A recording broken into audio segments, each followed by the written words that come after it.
Miles from civilization, deep in the unforgiving forests of Colorado, lives a man the world has forgotten. Noah Kane. To those who whisper his name, he is a ghost, a relic of a past buried beneath classified missions and unspeakable betrayals. A once elite covert operative, Kane vanished after a mission went horribly wrong, leaving nothing but rumors in his wake. Some say he's dead, lost to the shadows of a war that never truly ended. Others believe he's out there, surviving on instinct, waiting for a reason to return.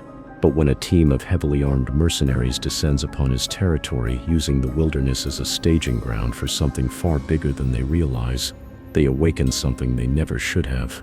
What begins as a covert operation quickly turns into a desperate fight for survival as Kane emerges from the darkness, turning the forest into his weapon, his mind into their worst nightmare. He knows every tree, every trail, every silent, deadly trick that can make men disappear without a sound. The hunters become the hunted as traps are set. Gunfire echoes through the trees, and men trained to kill begin to understand what real fear feels like. But this isn't just a fight to reclaim his home, it's a reckoning. Because among the mercenaries, one face from Kane's past resurfaces, a name that should have died long ago. The mission is no longer just survival, it's personal. As the mercenaries struggle against an unseen predator, their leader, a man who once called Kane his brother, sets the stage for a war that neither of them ever thought they would fight. Now, in a deadly game of cat and mouse, the lines between vengeance and justice blur. Noah Kane moved through the dense underbrush of Shadow Ridge like a wraith, his breath measured, his body a seamless extension of the wilderness. Every step was calculated, his boots barely disturbing the damp earth beneath them. He had spent the last 7 years perfecting the art of being unseen, his presence blending into the forest like mist before dawn. But tonight something was different. The woods had been disturbed, tainted. The air carried a scent that did not belong, a mixture of gun oil, sweat, and something else, something metallic.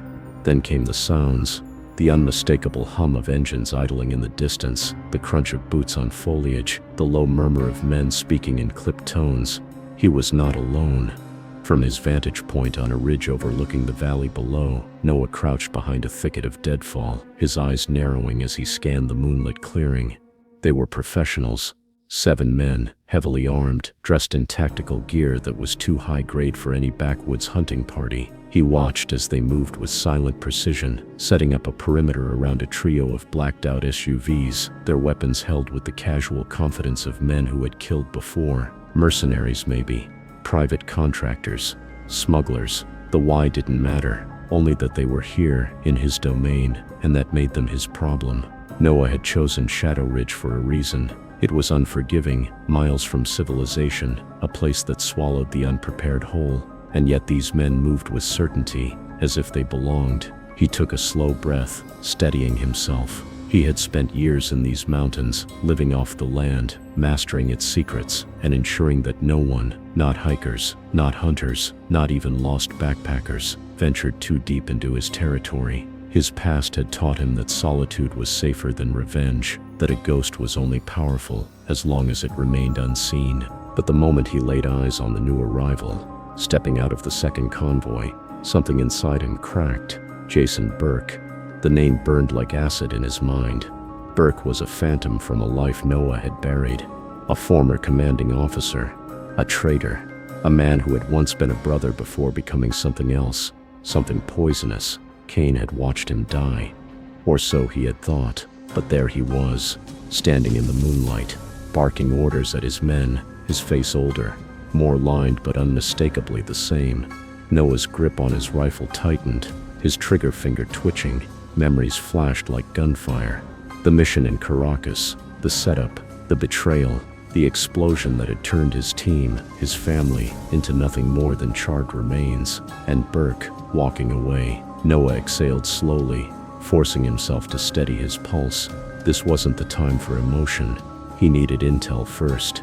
A single kill wouldn't be enough if this was bigger than a weapons deal, and his instinct screamed that it was. He watched as the mercenaries spread out, forming a tight defensive perimeter. Something big was coming. They weren't just here to trade, this was a staging ground. But for what? Noah adjusted his scope, sweeping over the vehicles, his eyes scanning for clues. That's when he saw it. A third SUV, rolling in slower than the others. The back door opened, and 2 more men emerged, but they weren't soldiers. They were bound. Hostages. One of them, a middle-aged man with blood smeared across his face, was dragged forward, forced to his knees in front of Burke. The other was a woman, her arms zip-tied behind her back, struggling as one of the mercenaries yanked her forward. Noah's stomach tightened. This wasn't a simple arms deal. It was something worse. And then Burke pulled his sidearm. Noah didn't think. He acted. His finger found the trigger, his body moving on instinct, years of training firing like muscle memory. The rifle cracked, a sharp, silenced whisper in the night, and the mercenary holding the woman collapsed. A dark hole punched clean through his skull before he even hit the ground. Chaos erupted. Burke shouted orders. Flashlights cut through the trees. Shadows danced wildly as men scrambled for cover. Weapons raised, searching for a ghost, but they wouldn't find him. Noah was already gone, moving, melting into the night. The hunt had begun. Noah moved before the first body hit the ground. The moment his bullet tore through the mercenary's skull, sending him crumpling to the dirt, he was already vanishing into the tree line. His rifle slung across his back, his instincts sharper than ever. Below in the clearing, chaos erupted. Shouts, gunfire, flashlights carved through the darkness, searching for a target that no longer existed. Kane knew how these men operated. Shock and retaliation. They would try to suppress fire in all directions, flushing out their attacker, but they were up against something they weren't trained for. A ghost who had spent the last 7 years making the wilderness his personal war zone. He crouched low, using the thick brush to mask his retreat, his mind racing through every possible counterstrike. He had the upper hand for now, but that wouldn't last long. These weren't amateurs. Their quick formation, the way they pivoted to cover blind spots, told him they were ex-military, possibly private contractors. Someone had spent a lot of money assembling this team, and that meant they wouldn't cut and run just because one of their own had been dropped. That was fine. He had no intention of letting them leave. A voice cut through the night, deep, commanding, unmistakable. Burke, fan out.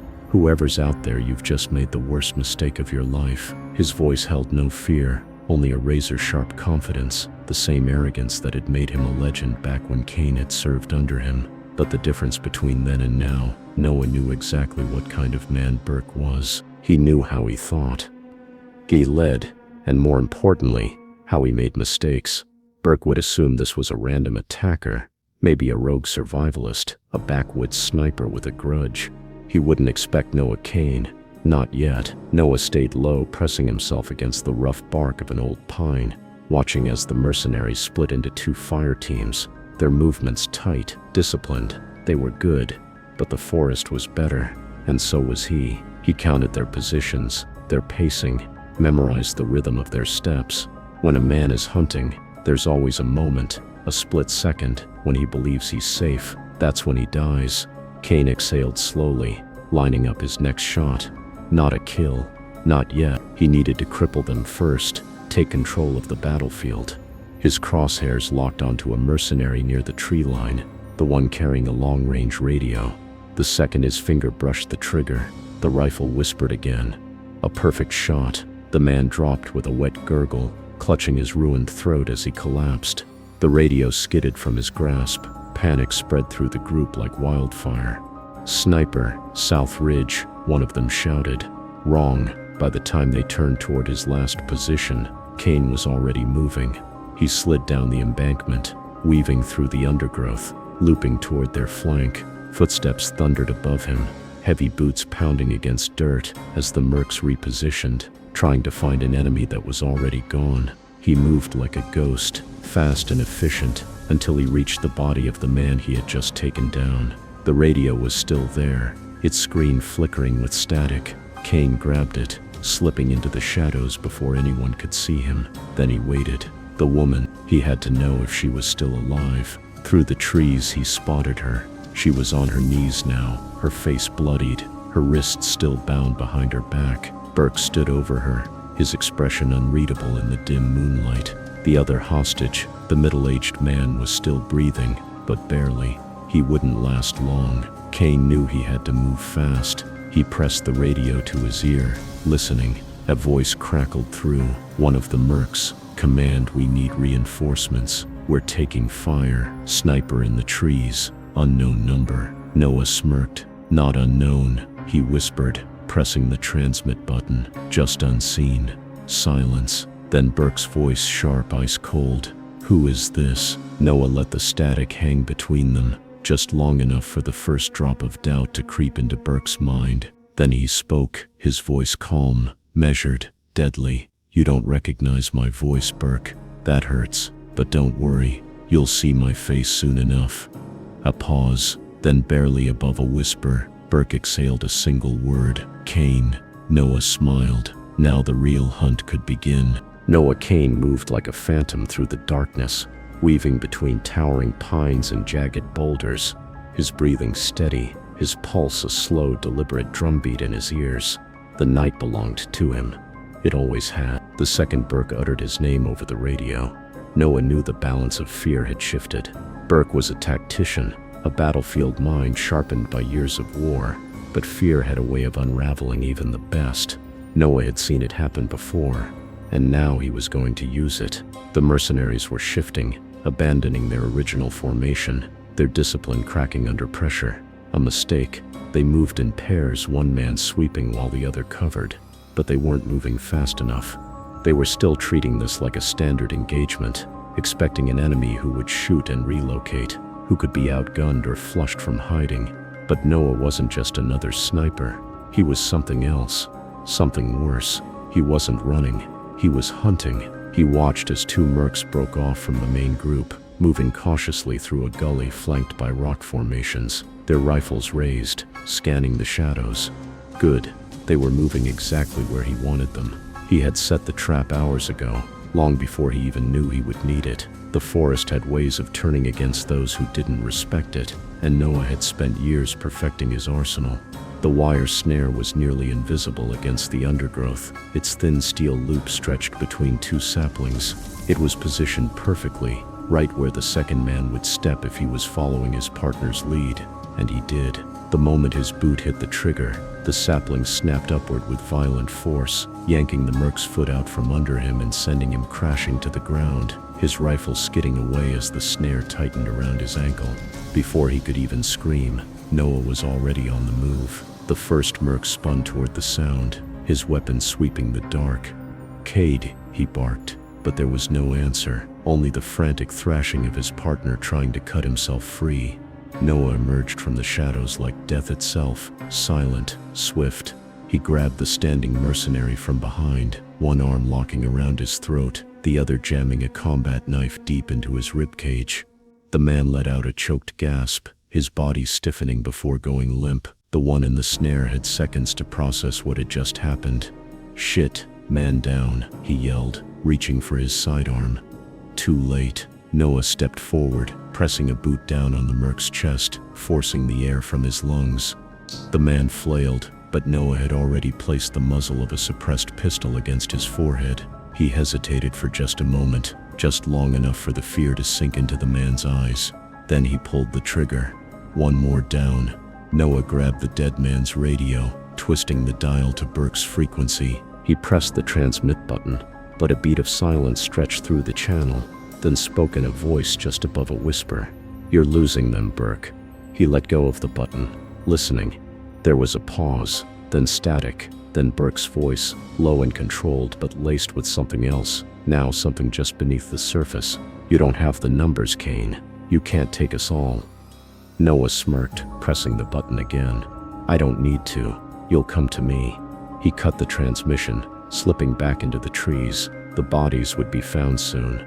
The others would regroup, but that was part of the plan.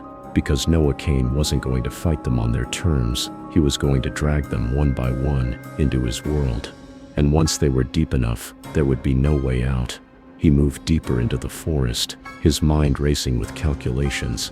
He had time, maybe 15 minutes before the mercenaries figured out their men were down and adjusted their strategy. He needed to set the next stage. The terrain here was rougher, rockier, the trees denser.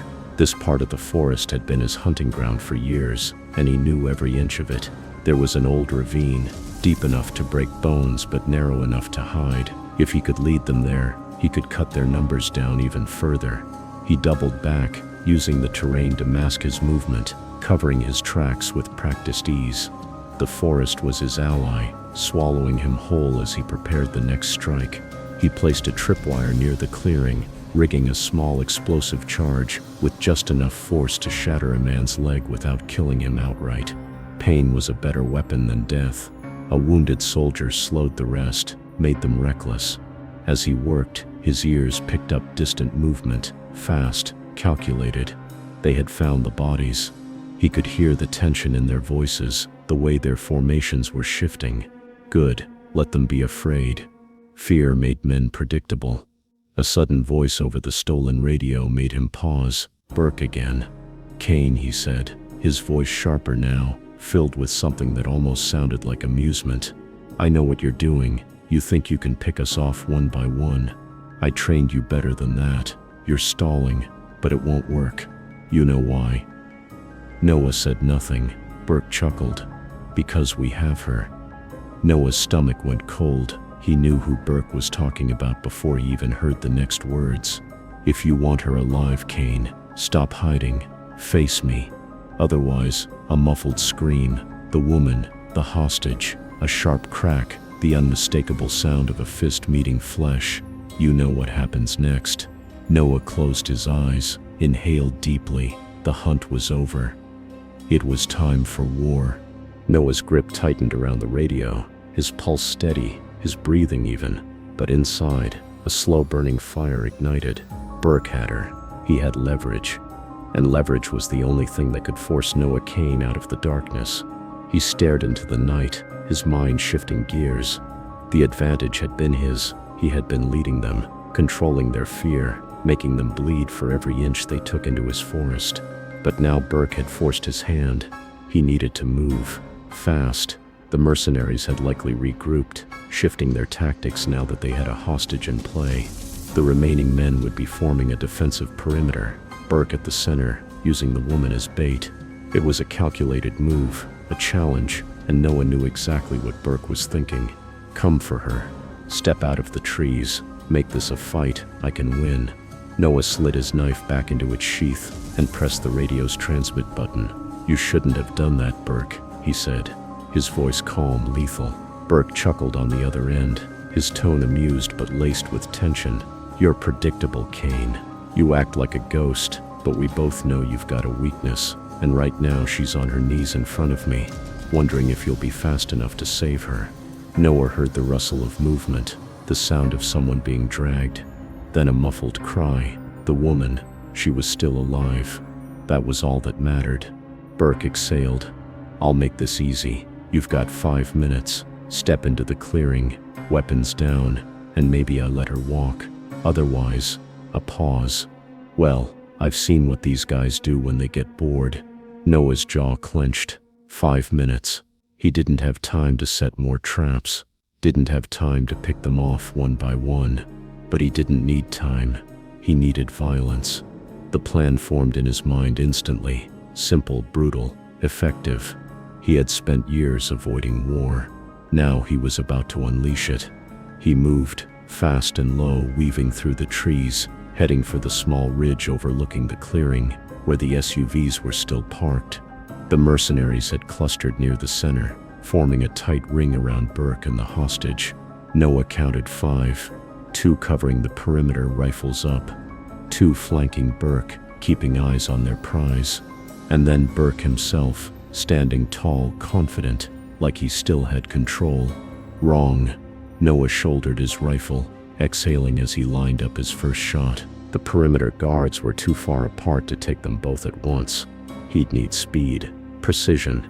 He shifted slightly, adjusting for wind, then squeezed the trigger. The first man dropped instantly, a clean shot through the skull. Before the others could react, Noah was already moving. He rolled down the slope, using the terrain for cover, his second shot firing mid-slide. It slammed into the second guard's chest, sending him sprawling backward, his rifle clattering uselessly to the ground. The clearing erupted in chaos. The remaining mercs spun, shouting, trying to locate their attacker. But Noah was already there. He crashed through the brush, switching to his pistol, closing the distance before they could regroup. The first merc barely had time to raise his weapon before Noah slammed into him, driving his knife into the man's side, twisting hard. The merc let out a wet gasp before crumpling to the ground. Burke stepped back, dragging the hostage with him, his pistol pressed to her temple. "Stop right there, Kane." Noah froze, his own gun raised, locked on Burke's skull. "Let her go." Burke smirked. "You always were sentimental." He pressed the gun harder against the woman's head. "Here's how this ends. You put that gun down or she dies right now." For the first time that night, Noah smiled. "You really don't know me, do you?" Before Burke could react, Noah fired, not at Burke, but at the ground by his feet. The sudden explosion of dirt and debris made him flinch, just enough for Noah to move. In a single fluid motion, Noah closed the distance, knocking Burke's gun aside. The shot went wide, echoing into the night. Then Noah drove his fist into Burke's face. Burke staggered, blood spraying from his nose, but he recovered fast, swinging wildly. Noah ducked, countered with an elbow to the ribs, then another strike to the throat. Burke gasped, stumbling backward. The hostage scrambled away, free. Burke wiped the blood from his mouth, laughing. "Still quick, Kane. But you should have killed me when you had the chance." Noah's expression was unreadable. "I will." And then the fight truly began. Burke lunged, fast and brutal, his fist cutting through the air like a hammer. Noah dodged, twisting at the last second as the blow barely missed his temple. He countered immediately, his knuckles crashing into Burke's ribs, the impact solid enough to drive the breath from his lungs. But Burke was built for war. He absorbed the hit, swinging low with his other arm, catching Noah hard in the gut. The force made Noah stumble back, but he recovered quickly, his stance shifting, body coiled like a predator ready to strike.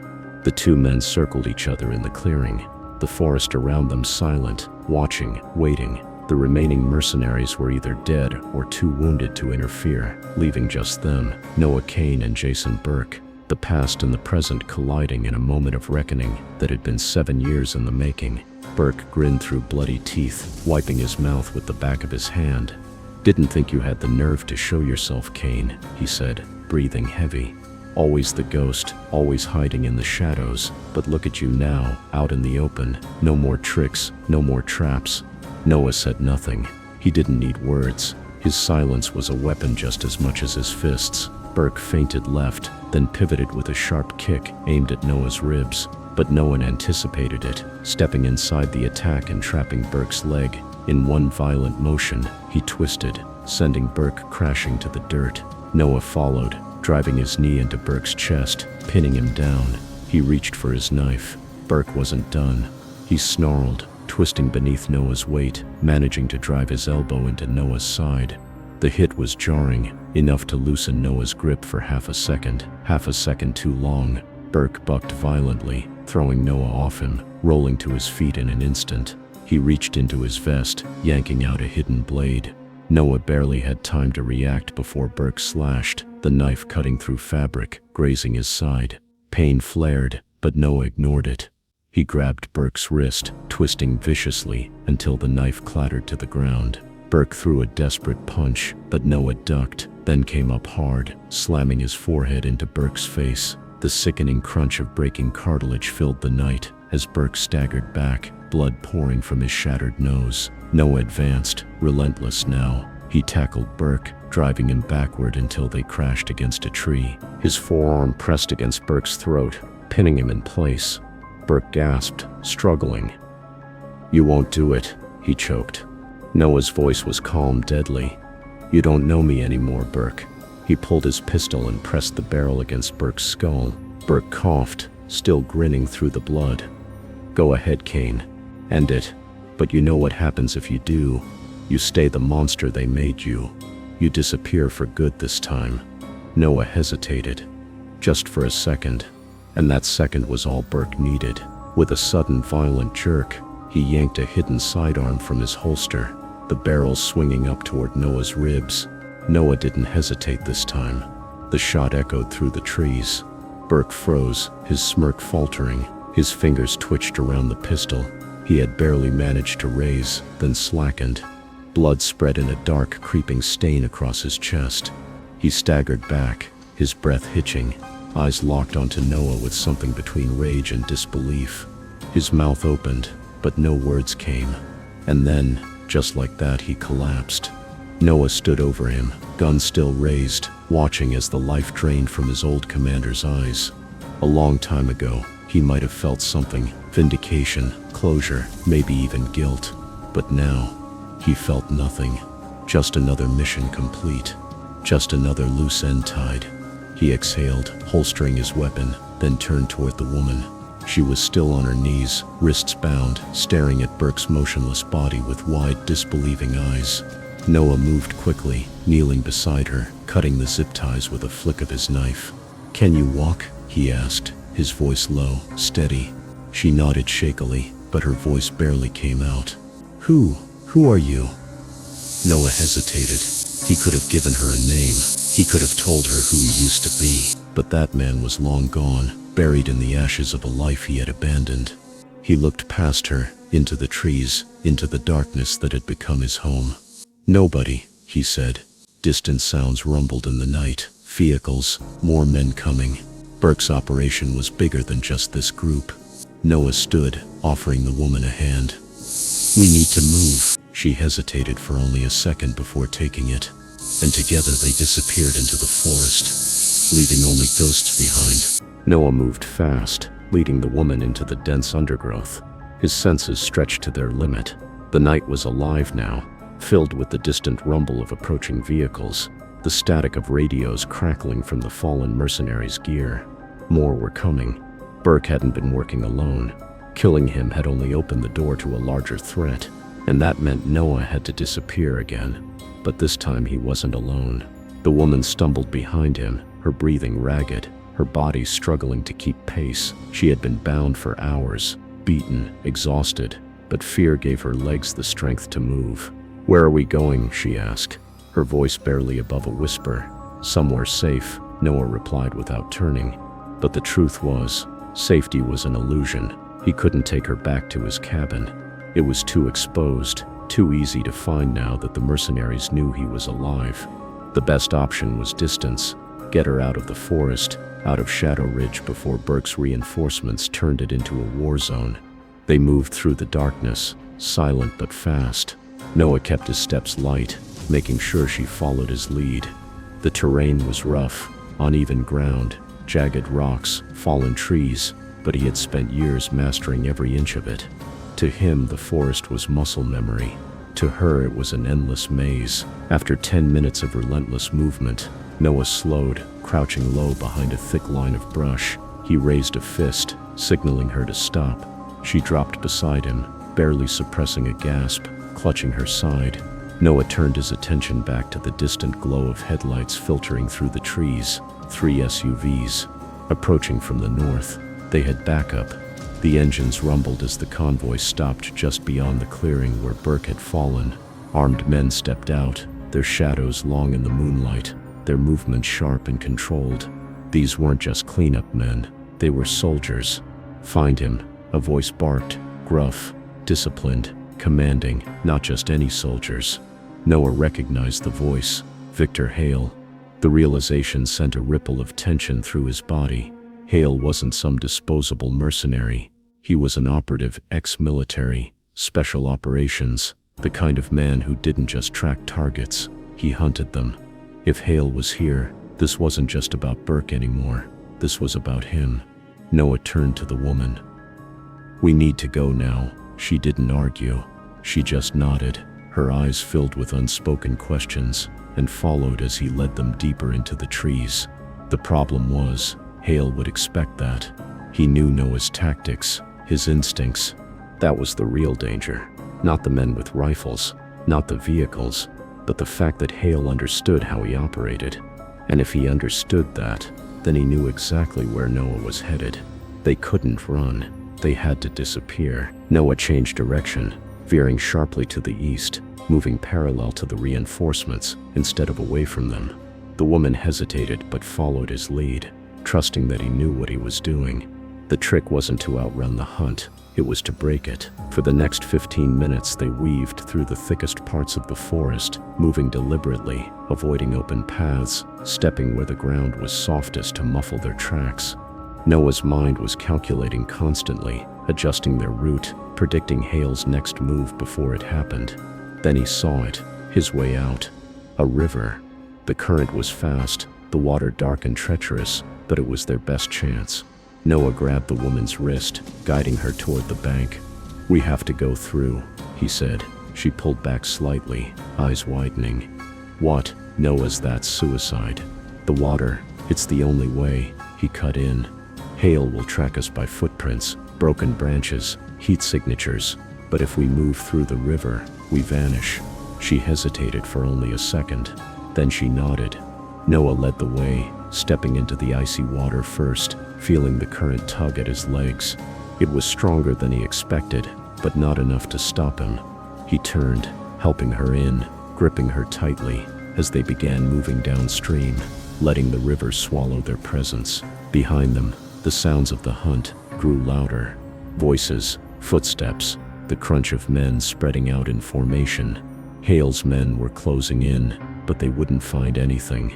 Not this time. Noah tightened his grip on the woman's hand and pressed forward into the darkness, letting the river carry them both into the unknown. The river was merciless. The current seized them the moment they stepped deeper, yanking at their legs like unseen hands. The woman gasped, struggling to stay upright, but Noah gripped her wrist tighter, keeping her from slipping under. The water was freezing, the kind of cold that stole breath and numbed the limbs, but that was good. It would erase their scent, wash away any trace of their passage. Hale and his men would be looking for footprints, heat signatures, broken foliage. They wouldn't be looking for bodies lost in the river. Noah pushed forward, pulling her with him, letting the current carry them downstream while keeping them as steady as possible. His boots found traction where they could, navigating the unseen terrain beneath the water. The deeper they went, the stronger the pull. The woman coughed as water splashed into her face. "How much farther?" she sputtered. "Not much," Noah muttered, scanning ahead. He had done this before, long ago when running was his only option. He knew where they were. He had studied the land, mapped the river's bends in his mind over years of isolation. A mile downstream, the river forked. One path led to open waters, dangerous but unpredictable. The other led to a series of rapids that would smash them against the rocks if they weren't careful. Both choices were risky, a choice he would have to make in minutes. Then voices. Noah's head snapped toward the riverbank. Through the trees, flashlights cut through the darkness, scanning the woods, their beams bouncing off the water. Hale's men were closer than he thought. They had spread out, moving in a flanking pattern. If they reached the fork before he and the woman did, they'd be waiting on both sides. They would be trapped. He made the choice instantly. Noah grabbed the woman and pulled her toward the faster current. "Hold your breath," he ordered. "What?" Before she could argue, he yanked them both under. The river swallowed them whole. Darkness, the roar of water filled Noah's ears, and the world became a rushing void. The current spun them, dragged them, tossed them like rag dolls. Noah kept his grip on her wrist, refusing to let go, knowing that if he did, she would be lost. His lungs burned, but he fought against the panic, pushing through the disorienting chaos of the current. Then rocks. Noah's shoulder slammed against one, sending a shockwave of pain through his body. The force nearly made him lose his grip, but he clenched his fingers tighter around the woman's wrist. She struggled, kicking, trying to surface, but he held firm. Not yet, not until the searchlights were behind them. Another impact. His back this time. The pain barely registered. Then as suddenly as they had been pulled under, the river spat them out into a calmer stretch of water. Noah's head broke the surface first, gasping in a lungful of air. A second later, the woman emerged, coughing violently. Noah looked back toward the riverbank. The flashlights were gone. They had made it past the search teams, for now. "Come on," he said, voice rough from the cold. He dragged them both toward the shore, pulling themselves onto solid ground. His body ached from the river's beating, but there was no time to rest. Hale would realize soon enough that they were gone. The woman sat up, shivering, staring at him in disbelief. "You tried to drown me," she gasped between coughs. Noah stood, scanning the trees, listening. "If I had, you'd be dead," he said. "Get up, we keep moving." She glared at him, but pulled herself to her feet, her limbs shaking from exhaustion. Noah's mind was already working, analyzing their situation. The river had bought them time, but not much. Hale wasn't the kind of man to assume his prey was dead without proof. He would keep searching, methodically, relentlessly, until he had Noah's corpse, or something close enough. They needed to go deeper. Higher ground would give them an advantage, let them see the enemy before the enemy saw them. There was an old fire tower, a few miles south, abandoned, barely standing, but it could serve as a vantage point. He could use it to scout their next move. Noah adjusted his pack and turned toward the woman. "We head south," he said. She crossed her arms, still shaking, eyes burning with frustration. "And then what? Then we make them regret coming here." The hunt wasn't over. It had only just begun. Noah led the woman through the forest, moving with purpose despite the exhaustion gnawing at his limbs. The river had bought them time, but not enough. Hale would regroup, recalculate, and come after them with the same ruthless efficiency that had made him infamous. Noah knew men like him, relentless, precise, unshaken by setbacks. Hale wouldn't stop until he had proof Noah was dead, and Noah had no intention of giving him that. The woman stumbled over a fallen branch, barely catching herself. She was struggling, cold, wet, and running on fumes. "You need to slow down," she gasped, clutching her side. Noah glanced back but didn't stop. "We slow down, we die," she exhaled sharply, forcing herself forward. "You keep saying that, but what's the plan? Where are we even going?" He didn't answer immediately. He was thinking, recalculating. The fire tower was still their best option. High ground, a vantage point. And if it hadn't collapsed over the years, it might still have the emergency supplies stashed inside. It wasn't much, but it was something. "An old ranger tower," he finally said. "South Ridge. It's abandoned, but it'll give us a clear view of the area. We can see them before they see us."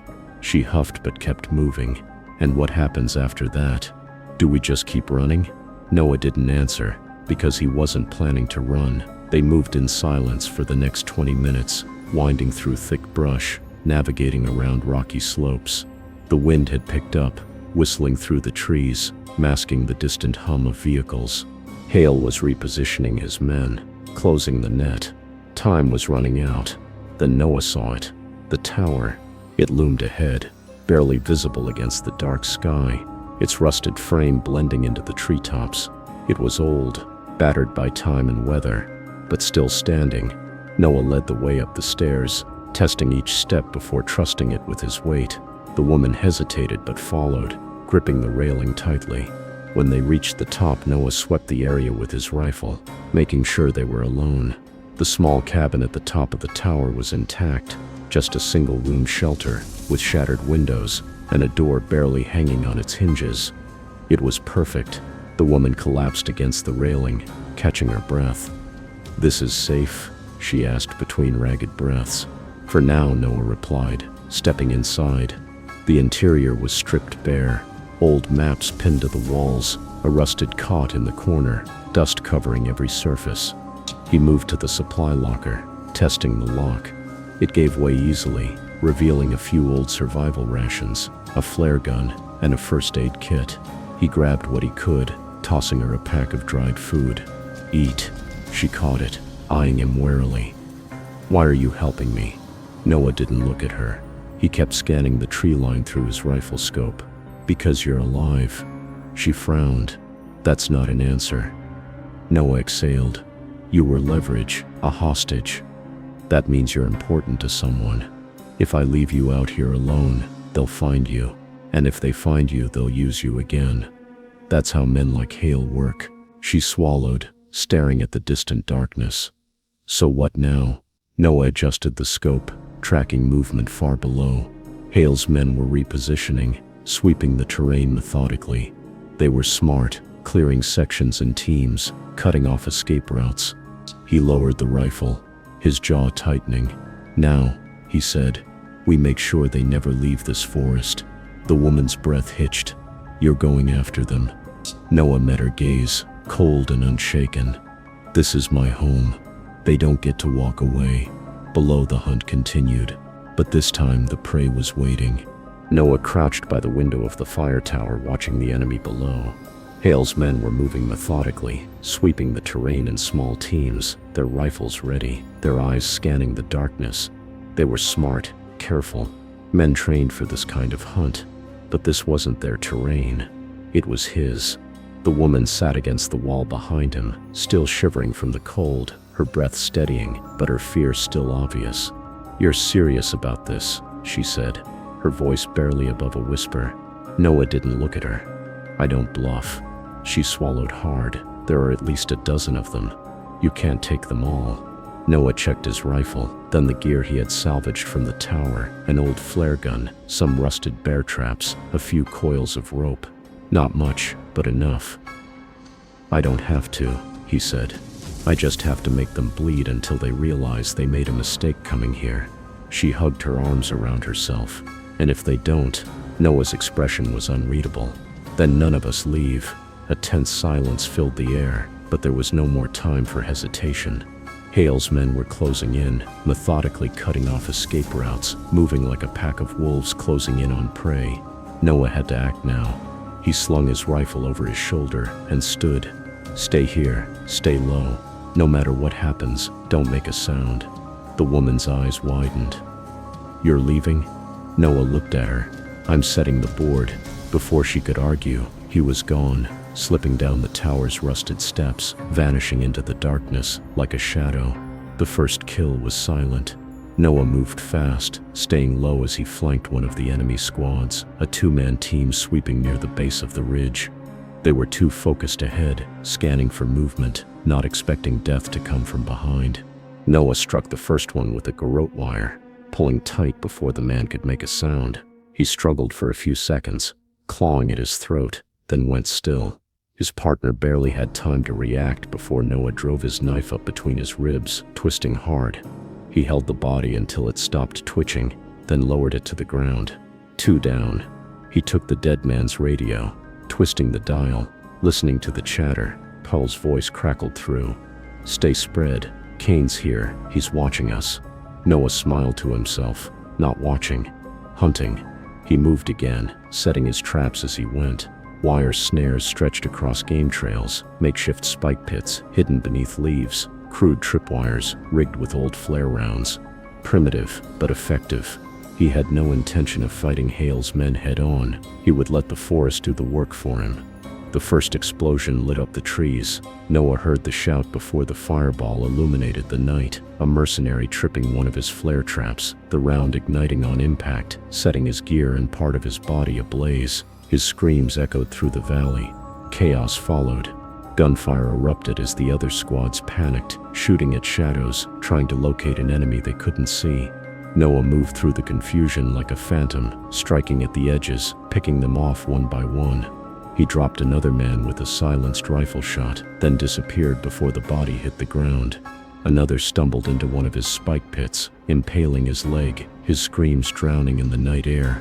Within minutes, the orderly sweep had devolved into paranoia and confusion. Hale's men were shouting over each other, trying to regroup, trying to regain control. And then Noah made his move. He grabbed the dead Merce radio and pressed the transmit button. "You're bleeding, Hale," he said, his voice low, controlled. A pause. Then Hale's voice, sharp and cold. "So are you."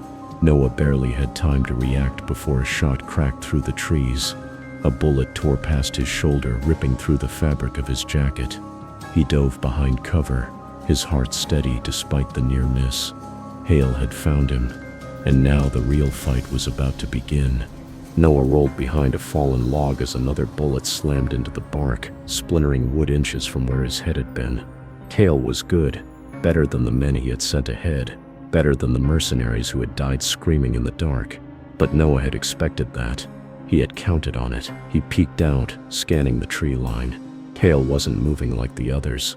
He wasn't panicking. He wasn't yelling over the radio for reinforcements. He was hunting, and that made him dangerous. Noah exhaled, steadying his heartbeat. focusing on the rhythm of the forest, the wind, the rustling of leaves. Hale had the advantage in firepower, but Noah had something better. He had this place. The trees, the shadows, the terrain. This was his home, his battleground, and he had no intention of letting Hale leave it alive. Another shot rang out, kicking up dirt near his boot. Noah shifted position, moving low, fast, flanking left, weaving through the undergrowth like a phantom. He could feel Hale tracking him, anticipating his movements. He needed to break his rhythm, disrupt his timing.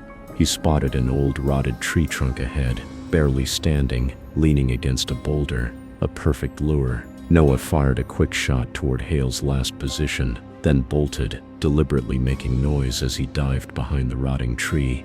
He pressed his back against it, counting the seconds. 1, 2, 3. Then he heard it, the snap of a twig, the controlled exhale of a man preparing to take a kill shot. There you are. Noah shoved his weight against the trunk, forcing it to collapse just as Hale stepped into position. The massive log crashed down, a thunderous crack splitting the night. A grunt of surprise, then a curse. Hale had been fast enough to avoid being crushed, but it had thrown him off balance. That was all Noah needed. He surged forward, tackling Hale to the ground, both men slamming into the dirt, grappling for control. Hale was strong, trained, relentless. His elbow cracked against Noah's ribs, knocking the air from his lungs, but Noah ignored the pain, driving a knee into Hale's stomach, forcing him back. They rolled, fists flying, brutal and efficient. Hale tried to reach for his sidearm. Noah slammed his forearm into Hale's wrist, twisting hard, forcing the gun loose. It skittered across the ground. Hale reacted instantly, bringing his knee up, driving it into Noah's gut, but Noah zapped the impact, using the momentum to flip them both, pinning Hale beneath him. His knife was already in his hand. He pressed the blade to Hale's throat. "It's over," Noah breathed. Hale grinned, blood on his teeth. "You think so?" His hand shot to his belt. Noah saw the glint of metal too late. A hidden blade. Hale slashed upward. Noah barely avoided the full force of the strike, but the tip of the knife cut across his side, hot pain flaring as he twisted away. Hale surged up, shoving Noah off, scrambling for his gun. Noah kicked out, his boot connecting with Hale's wrist, sending the weapon flying into the darkness. Both men staggered to their feet, circling each other, blood dripping, breath ragged. "You never should have come back, Kane," Hale spat, wiping his mouth. "You could have stayed buried." Noah's grip on his knife tightened. "You shouldn't have followed me." Hale lunged. Noah moved first. He sidestepped, twisting his body just as Hale overcommitted to the attack. Noah used Hale's own momentum against him, guiding his wrist downward, then drove his knife deep into Hale's gut. Hale choked, his eyes wide, his body seizing as Noah twisted the blade. He gasped, one hand grasping at Noah's arm, the other clawing at empty air. Then Noah yanked the knife free, and Hale staggered back, his knees buckling.